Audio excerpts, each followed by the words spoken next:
Hey, everybody. Leaves are falling all around. Time I was on my way. We're rambling on here. That 70s card show. My name is John Keating. And got a few things on my mind. Some big, momentous, tuss things happening. Monumental, I guess, would be the big thing to say in my collection. I'll get to that in a second.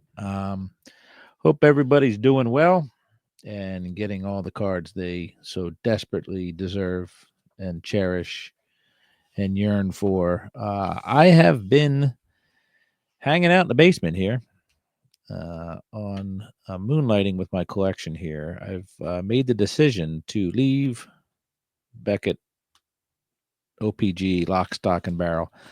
Beckett OPG has been a love hate relationship uh, we've had for, I think I first joined 2012 and used it as I don't care about pricing so much, although it did offer me the opportunity to tell what cards within a set were essentially more sought after than other cards in the set because the updated pricing or the pricing updates weren't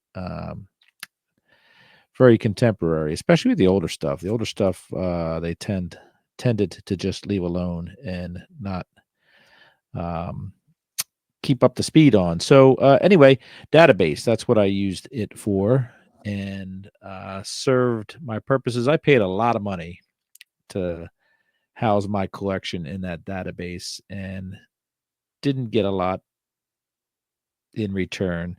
A lot of aggravation, I guess, but for lack of better options, I had told myself for lack of better options, that's what I was going with years ago, and that's what I suffered through for many years. And it sucks when you have to pay a premium for a service that continues to bite you in the rear end. Uh, the big push out the door. I don't know if there's anybody that uses that or how many people use that service. It doesn't seem like there's a lot of people there.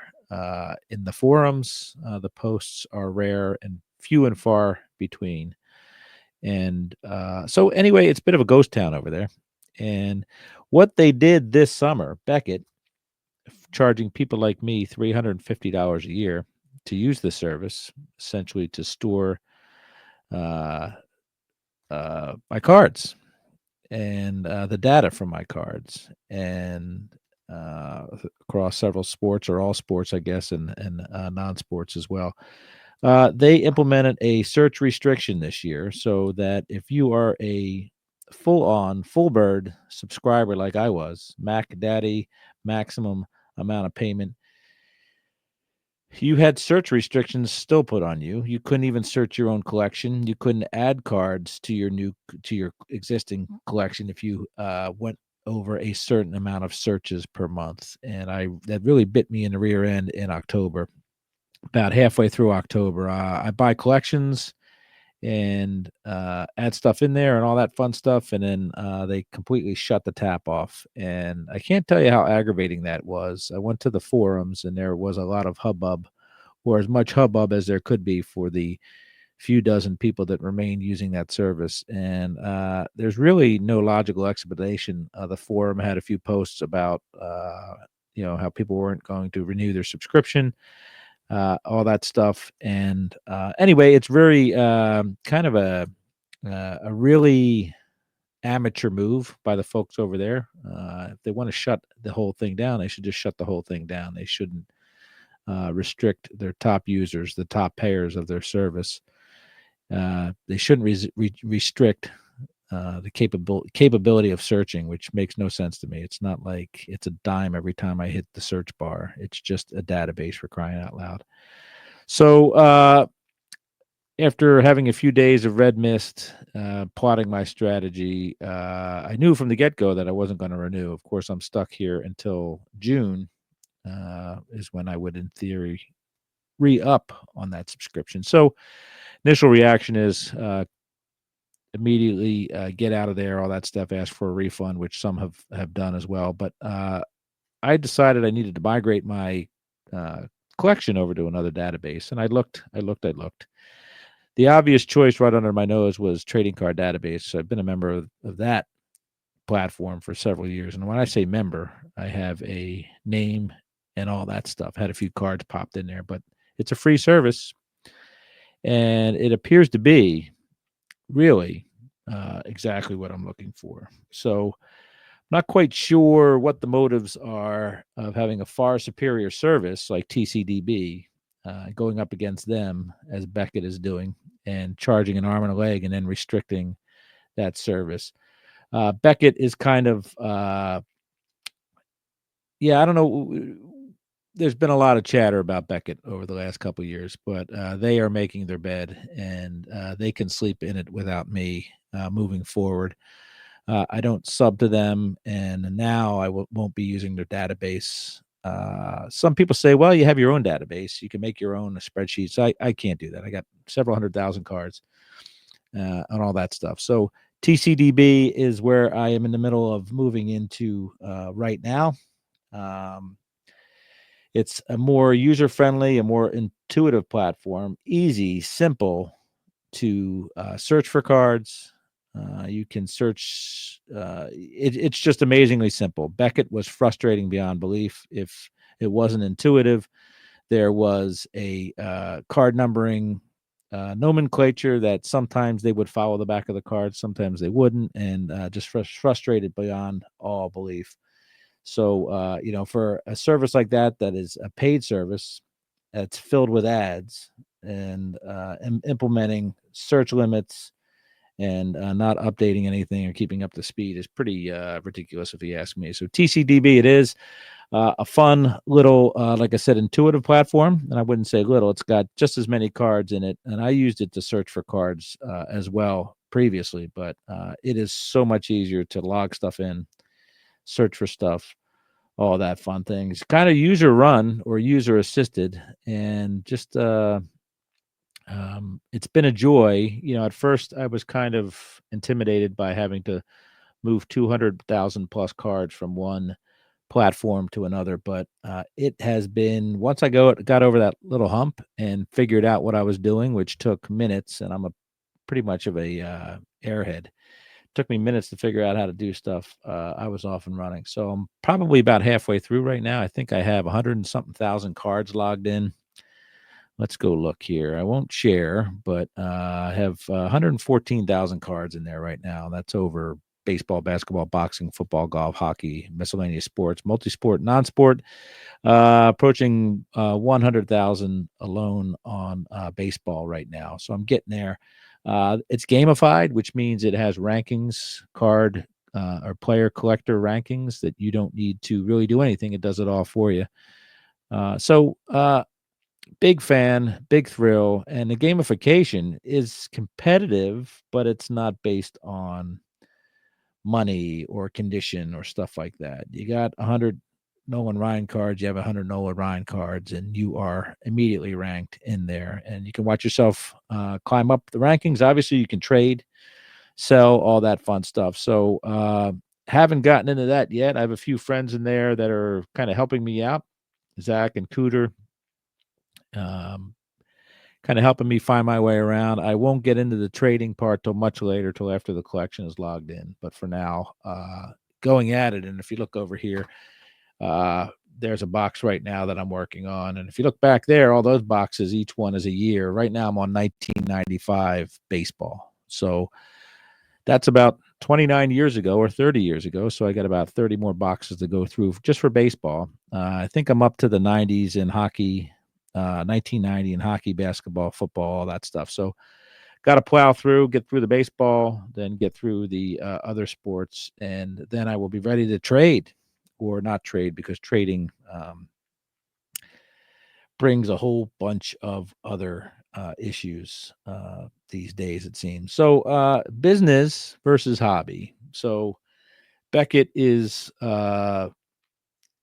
passively doing their thing off there to the side, but I recently ran into an issue where I bought a card off of eBay and Had to go through. By the way, let's back up a second. One of the joys and curses of TCDB is as I go through all these cards and have them in my hand and log them in and all that stuff. There are some naming conventions that are different than Bowman. So I got the label maker over here, all that fun stuff. But I'm finding if I'm missing one card out of 792 cards, I run to eBay immediately and overpay for a 5-cent card. But that's kind of the fun there of finishing sets and all that stuff. So I've been doing that. And eBay, like I said, I made a purchase on eBay that required authentication from PSA in this case, right? So it gets sent to Santa Ana, California. Then I get an email this week saying my card passed authentication, and then I went to track the package. Turns out it's headed to the vault, and it went from New York, where it was sent from the seller, to Santa Ana, California for authentication, and now it's on its way to Delaware to a vault. I have the address.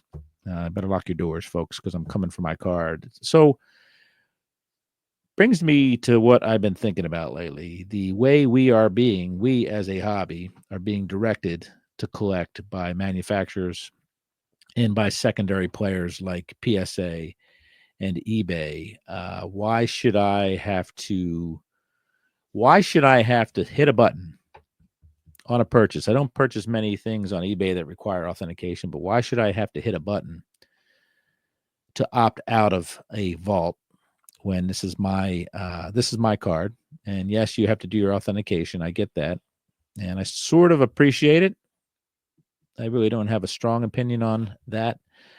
I figure it just delays your card for a week or so. But why should I have to go to the trouble to look at the fine print to opt out of my card being sent to a vault? I should have to opt in to my card being sent to a vault. I don't like the way the money grab that is. I'm about to do battle to try to get my card back, and there may be some extra shipping costs incurred by me to get this card back. And I think that the time and or money that is required to get my card back when I made a clean purchase on eBay, I think that's kind of ridiculous. So we're in a phase right now where we are being told what to do, when to do, and with our collection, with our purchases, and all that stuff. I know Fanatics drives a lot of that stuff, and a lot of you folks like the Panini and the Fanatics stuff and the parallels that sound like you're ordering something from Starbucks. And anyway, I just think that we are in an era where, and that's kind of the case for a lot of what we do outside of the hobby. The hobby is supposed to be fun, stress free, and customizable. The manufacturers and the industry don't like that. They don't want you to kind of go your own way, as Fleetwood Mac said back in the 70s. They want you to go the way they are driving you. And this is an example right here of PSA, company that I've only submitted one thing to them, and I never even opened it. I passed it back on to a couple of partners in a collection purchase, and I continue to never, ever intend on sending anything to PSA if I can help it. But here I am being told where my cards are going, unless I click a button on a screen that isn't obvious to me. So shame on you, PSA. Shame on you, eBay, for putting or forcing collectors to have to grab back their stuff. I'm not saying the vault is a bad thing. I'm just saying I should not have to opt out of something that I have no interest in. It should be an option to opt in, not an option to opt out. So bad hobbying there from the industry, and it's the same thing from the manufacturers. So many people are hung up on Fanatics and what Fanatics are doing. Who cares what Fanatics is doing? You get cards.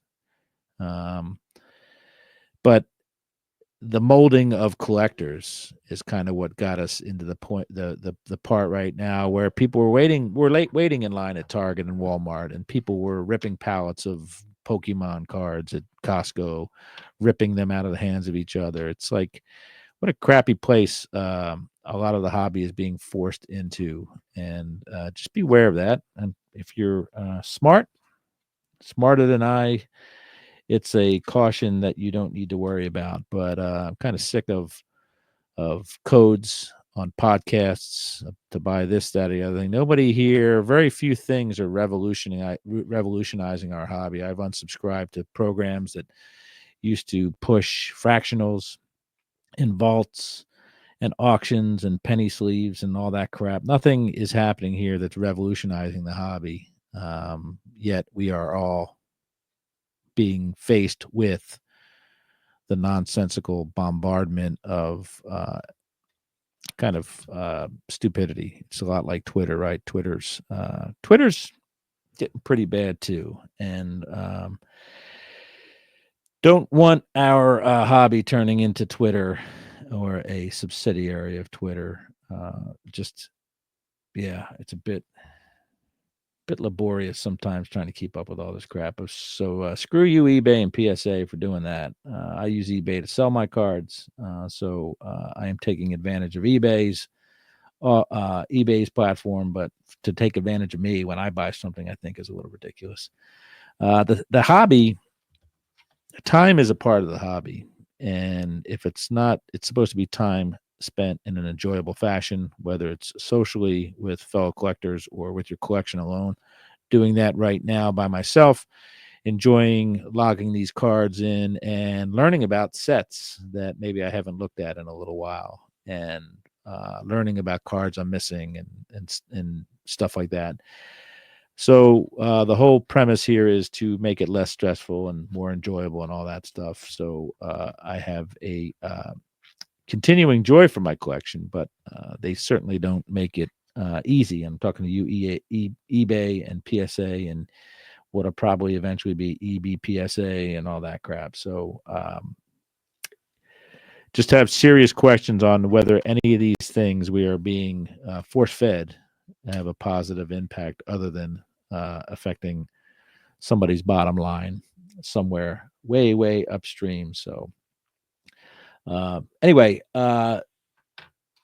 appreciate everybody's listen. I did recently trade. I did my first trade probably since the 70s, early 80s at the latest. I'm a little scared of trades because, like I said, I tend to think that every card is in mint condition, and that's not the case. So imagine me trading somebody a card that is in less than stellar quality or expectations that they have. So I would have I'm part Jewish. Bigger part of me is ex-Catholic. So there's a lot of guilt there in thinking that perhaps I had an unhappy trade partner. But I will tell you that I recently traded a Bobby Orr card from the 70s. I think it's 70-71 Topps card. And this trade was consummated almost in person in Massachusetts, but it was fully consummated through the mail. And I sent a 70-71 Bobby Orr card. And if you know anything about vintage hockey cards, Bobby Orr is a pretty big deal. And in return, I got this nice little Venezuelan Lefty Grove. Lefty Grove is my favorite pitcher. He's a left-hander. Played for the Philadelphia A's. My grandmother and grandfather's Philadelphia A's in the 1930s. So we have ourselves a nice Venezuelan card, number 168. If I'm not mistaken, that's 1967. And anyway, straight up trade with Mark Hoyle for this little Lefty Grove. So it's my first Venezuelan, and I certainly enjoy old Robert Moses Grove. So successful trade. If you're in the neighborhood in about 40 years, I'll probably be ready to make my second trade. So just keep those cards available, and so on and so on. So bought something off of eBay recently, and this was inspired by Dan. Pickup Dan had in Boston at the Shriner Show. I got myself my own Reggie Jackson 1976 Orioles team issue publicity card there. So very rare do we see Reggie in the orange of the Orioles, but there's a nice shot. To me, that looks like Memorial Stadium. in some alternative orange uniforms from way back in the day. So that's that. Thank you, Dan. We love Reggie. Thank you, Mark. We love Lefty Grove. Big purchase that I'm trying to track down. I will reveal that when and if I ever get it back from the vault. So stay tuned for that. That may be my next show, but I don't know that for sure because I don't know how long it's going to take to liberate that card from that concrete vault. Just have one more thing to say. Just remember what brings us together in when we listen to each other or watch each other or meet up with each other. It's our common, what we have in common that makes us friends and colleagues and fellow hobbyists. So let's keep the stuff that we know for sure does not, that we don't share common beliefs or traits with. Let's just keep that off to the side there. No need to introduce any of that. Most of us get along pretty well because of the cards, because of the sports that we follow and the history and the nostalgia and all that. So let's keep all that other nonsense out of the hobby. Yes, we are individuals, but we also, one of the things I love about the hobby is socioeconomics, religious politics, all that stuff, religion, politics, all that stuff. We all have our differences, but we usually check that at the door. So be great if we could keep doing that and focus on, again, what we have in common instead of what tears us apart. So as usual, enjoy collecting, and more importantly, enjoy that collection of yours. I know I'm enjoying mine. So thanks for watching, listening, napping, and doing whatever, ever you did during this ramble on. Appreciate it, everybody. Take care. Bye.